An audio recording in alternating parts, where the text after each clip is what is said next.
네, 강프로입니다. 자, 한미반도체 보겠습니다. 한미반도체가 일단 금요일 날까지도 고가를 돌파에 성공했습니다. 근데 미증시가 많이 빠졌죠.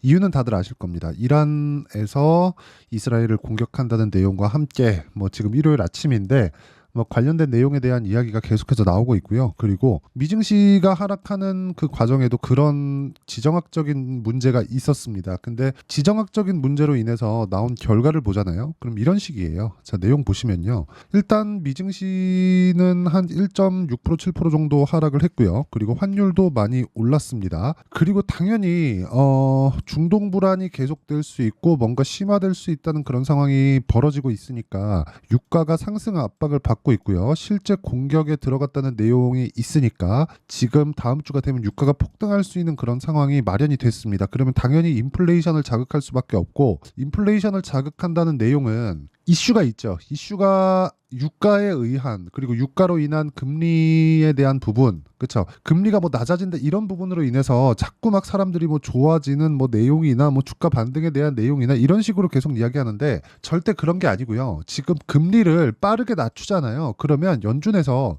경기가 박살났다는 걸 인정을 하는 게 됩니다. 그래서 연준에서도 금리를 낮추는데 과거에 있었던 저금리까지 가는 게 아니라 중금리 쪽으로 유지하는 그런 상황을 생각하고 있다고 보시면 되고요. 무엇보다 금리가 빠르게 낮아지는 그런 상황들이 있잖아요. 그게 시장에 좋은 영향을 주지 않습니다. 그러면 여기 보시면요. 지금 미증시에 대한 움직임에서 보면 델도 많이 빠졌고 속스라고 하죠. 여기도 많이 빠졌고 암도 많이 빠졌고요. 그리고 밑에 보면 반도체 종목들이 거의 대부분 빠졌습니다. 엔비디아도 빠지고 어플라이드 머티리얼즈 빠지고 AMD 빠지고 거의 대부분 하락세를 보였는데, 이 상황에서 우리가 생각해야 되는 게 뭘까? 그 내용에 대해서 이야기를 드릴 거예요. 첫 번째, 지정학적인 위험은 시장에 주는 영향이 하루 이틀 정도의 악재에 지나지 않는다. 만약에 이걸로 인해서 금리가 늦게 낮아진다면, 높아지는 게 아니라 높아질 일은 없습니다. 늦게 낮아진다면 어떻게 될까요? 경기가 더 탄탄하다는 걸 인정하는 게 되기 때문에 반도체 쪽으로 수급이 돌 수밖에 없습니다. 자, 이렇게 생각하셔야 돼요. 우리가 얘기하는 성장주 있죠. 성장주. 이 성장주들은 시장이 나쁠 때도 가장 강하고요. 시장이 좋을 때는 당연히 강합니다. 그렇죠? 근데 지금 한미반도체는 뭐예요? 성장주예요. 성장주의 기본은 뭘까요? 앞으로 좋아지는 내용을 갖추고 있는 주식. 그러려면 대기업의 투자가 있거나 정부 정책의 방향이 그쪽 방향으로 흘러가거나 이 두 가지 중에 하나가 나와야 된단 말이죠. 자, 그러면 지금 한미반도체 같은 경우에는 어때요? 대기업의 투자가 있고요. 그리고 무엇보다 구조상 되게 좋은 구조로 맞춰놨어요. 그게 무슨 얘기냐면, 일단 엔비디아는 AI 반도체, 즉 GPU를 만들죠. 설계합니다. 설계해서 TSMC에서 찍어요. 자, 그럼 여기서 우리가 하나 보자고요. 지금은 앞단에 있는 설계 기업 그리고 파운드리 이쪽이 계속해서 각광을 받고 있었죠. 근데 지금 HBM에 대한 것도 이거 진짜 못지않게 강한 움직임을 보이고 있는 게 왜 그런지 아십니까? 수요에 대한 부분, 즉 GPU가 동작하기 위해서는 HBM이 필수적으로 필요한데, 지금 메모리 반도체에 대한 부분은 예전과는 위상이 달라진 게 처리해야 될 양이 과거와는 다르게 거의 비교할 수 없을 정도로 많이 늘어났다는 거예요. 근데 그런 부분으로 인해서 지금 한국 시장에서 석권하고 있는 산업 중에 하나가 메모리 반도체인 거고, 그 메모리 반도체에서 HBM의 핵심 장비를 생산하는 게 한미 반도체입니다. 근데 여기서 지정학적인 위험, 그렇죠? 지정학적인 위험이 있다고 해서 AI 반도체에 대한 수요가 줄까요?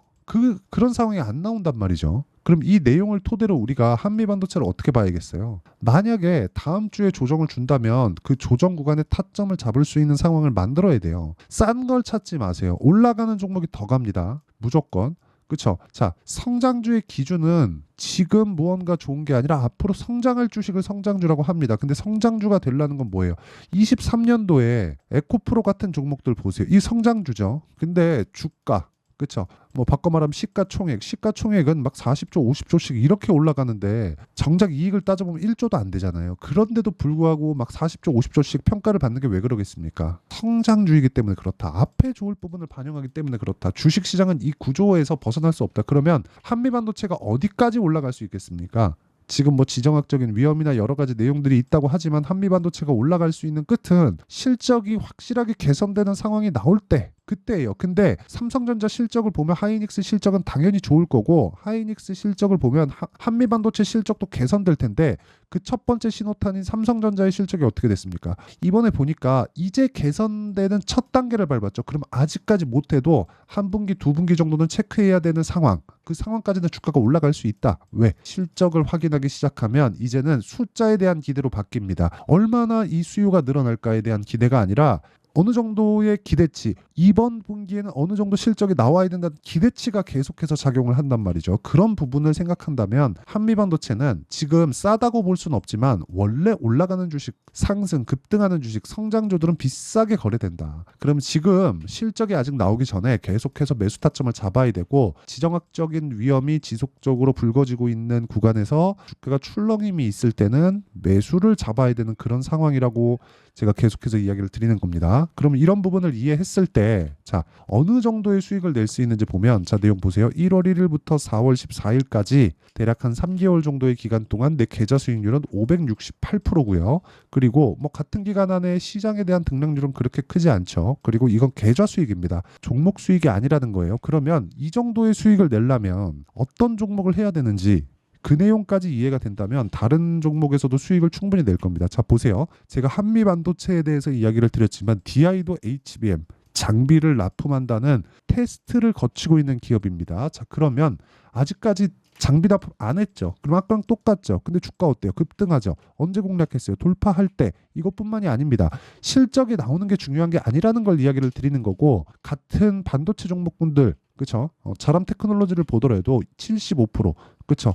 이것도 역시나 돌파 구간, 반도체 구간에 있는 것뿐만 아니라 로봇 같은 경우에도, 자, 내용 한번 보세요. 47%, 며칠 걸려요. 2주가 채 걸리지 않는다. 이런 내용에 대해서 이해를 하는 게 정말 중요하다는 거고요. 그리고 이 내용에 대한 부분을 제가 여기 소통방에서 다 공유합니다. 자, 보면 여기 DI 있죠? 그리고 밑에 내려보면 아직 완성되지 않은 매매지만 TSE, KSP, 그렇죠? 이런 종목을 보더라도 TSE, 이것도 반도체입니다. 제가 계속해서 돌파 구간을 공략하고 있는 이유가 앞서 말씀드렸었던 그 이유 때문이다. 자, 그래서 매매하는 과정에서 내가 가격을 정말 못 잡고 어떻게 해야 될지 모르겠다 하시는 분들은요, 소통방으로 들어오시면 되고 구독과 좋아요만 눌러주시면 됩니다. 자, 그리고 상단에 있는 전화번호로 10억, 자, 10억이나 뭐 소통이나 이렇게 문자 보내주시면 제가 소통방 입장 링크를 순차적으로 공유를 해드리도록 하겠습니다.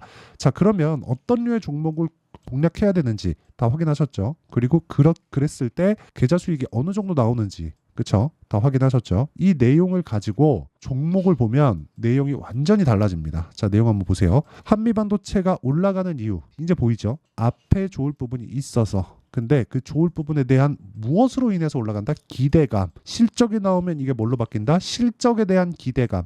그러면 숫자를 찍어줘야 되죠. 이건 명확하게 숫자를 찍어줘야 됩니다. 그 숫자를 찍을 수 있는 게 수요가 폭발하고 있으니까 찍을 수 있겠죠. 근데 그런 부분이 주가가 올라간 부분이라면 최소한 그거 이상의 실적을 지속적으로 낼 수 있는 환경이 갖춰져 있는가, 이게 중요하잖아요. 그러면 실적이 나오면 매매하기가 굉장히 까다로울 수가 있어요. 오히려 고가 찍고 빠질 수도 있습니다. 그런 부분은 우리 삼성전자 하이닉스에서 많이 봤잖아요. 21년 초반에도 그랬고, 오히려 실적이 적자로 떨어지고 나서 그때부터 주가 반등 시작하잖아요. 선반영 됐으니까 하락을. 그러면 지금도 마찬가지라는 거죠. 언제부터 공략해야 되는지 타점에 대한 부분이 중요하고, 한미반도체를 토대로 우리가 다른 종목들까지, 그쵸, 활용할 수 있어야 된다. 그게 타점, 맥점, 그쵸? 타점이라고 제가 계속해서 이야기를 드리는 거고, 이건 가격에 대한 부분이기 때문에 어쩔 수 없이 그 원리에 대해서 이해를 해야 되는 부분이 필요합니다. 자, 그래서 지금 중요한 게 가격을 얼마에 잡아야 되는가, 그리고 보유 전략을 어떻게 가져가야 되는가, 그 내용인데, 보유 전략은 2주입니다. 2주가 넘어가면 심리가 무너져서 안 됩니다. 그리고 2주 안에 수익 전환을 시키려면 가격에 대한 부분이 굉장히 디테일하게 들어가야 되고, 그 디테일하게 들어가야 되는 부분을 제가 내용 정리를 해왔습니다. 자, 이 내용을 가지고요, 제가 영상에서 이야기를 드리면 내용이 너무 길어질 수 있어갖고 이렇게 말씀드리는 거고, 무엇보다 무료 공개한다. 자, 그래서 구독과 좋아요 이 두 개 부탁드리고요. 상단에 있는 전화번호로 한미반도체라고 문자 보내주시면 제가 한미반도체의 실시간 타점을 어떻게 잡아야 되는지, 그리고 지금 중동 불안에 대한 내용으로 인해서 월요일 날 꽤 어려운 상황이 나올 수 있는데, 제가 계속 기회라고 말씀드렸죠. 그 내용에 대한 부분에 대해서 관련주들이 있습니다. 반도체 관련주들, 그 반도체 관련주들의 실시간 타점을 문자로 공유를 해드리도록 할 테니까 상단에 있는 전화번호로 한미반도체라고 문자 보내주시고 구독과 좋아요 꼭 눌러주시면 됩니다. 자, 내용 정리 한번 할게요. 주식시장은 미래가치를 반영한다. 미래가치를 반영하는 과정에서 가격이 먼저 뜬다. 그러면 가격이 먼저 올라간다는 건 앞에 좋을 부분이 있다는 거다. 앞에 좋을 부분은 뭡니까? 당연히 호재거리, 실적이 좋아지는 부분에 대한 기대, 올라가는 종목들을 해야 된다고 이야기를 드리는 겁니다. 자, 그 내용에 대한 부분을 어떻게 판단하고 어떻게 분류해서 어떻게 매매할지를 제가 다 이해를 시켜드리도록 할 테니까 영상 끝까지 시청하시고요. 모든 분들이 성공 투자하셨으면 참 좋겠습니다. 자, 24년도가 돼도 여전히 시장은 녹록지 못합니다. 이런 상황이 벌어지는 건 어쩔 수 없습니다. 이런 상황에서도 수익이 나는 종목들의 구조는 변하지 않습니다. 즉, 대시세 종목에 대한 구조는 변하지 않는다는 거고, 실제 제가 소통방에서 지속적으로 이야기를 드리고 있는 내용도 대시세 종목이나 시장 주도주를 공략하는 건 철저하게 가격 분석을 하라고 이야기를 드리고, 가격 분석 이후에는 이슈에 대한 파악, 그리고 이슈를 파악하고 나서는 다시 내가 얼마에 매수할지 그 타점에 대한 부분을 지속적으로 언급을 하고 있습니다. 자, 근데 생각해 보세요. 1월 달에 시장이 굉장히 어려웠습니다. 어려운 상황에서의 어떤 종목들이 강했냐 보면 반도체와 그리고 바이오입니다. 자, 실제 여기 보면요.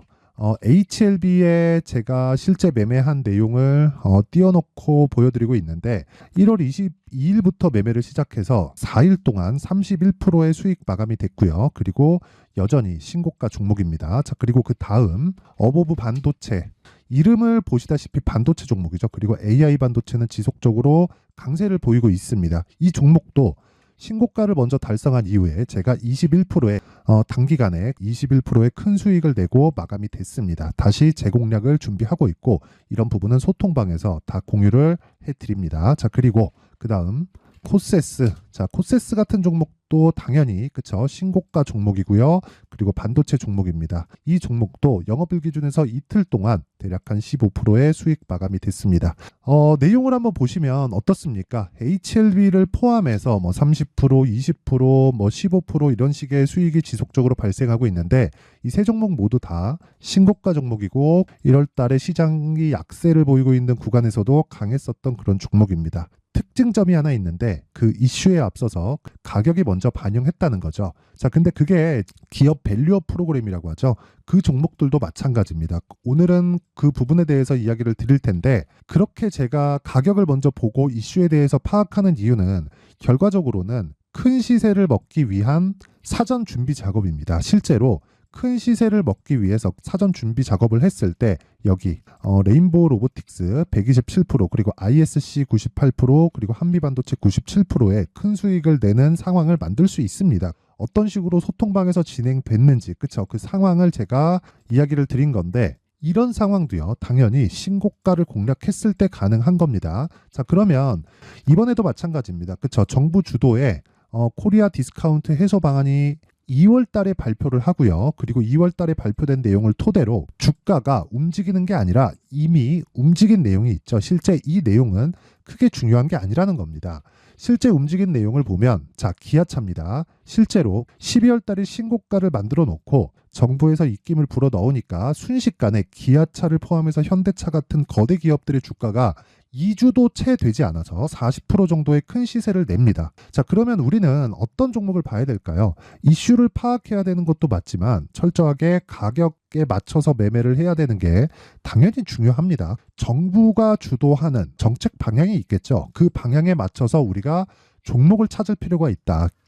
자, 그러면 답이 나왔습니다. 정부가 주도하는 방향에 맞춰서 제2의 기아차를 찾는 게 지금은 중요하다. 근데 정부 정책의 방향에 맞게 가자. 그랬을 때 앞서서 제가 보여드렸었던 내용인 여기 레인보우 로보틱스 127%, 그리고 ISC 98%, 그리고 한미반도체 97%와 같은 수익을 낼 수 있습니다. 물론 시간에 대한 부분은 최소 2주의 시간이 필요하고요. 그리고 최장 3개월 안에 끝내야 됩니다.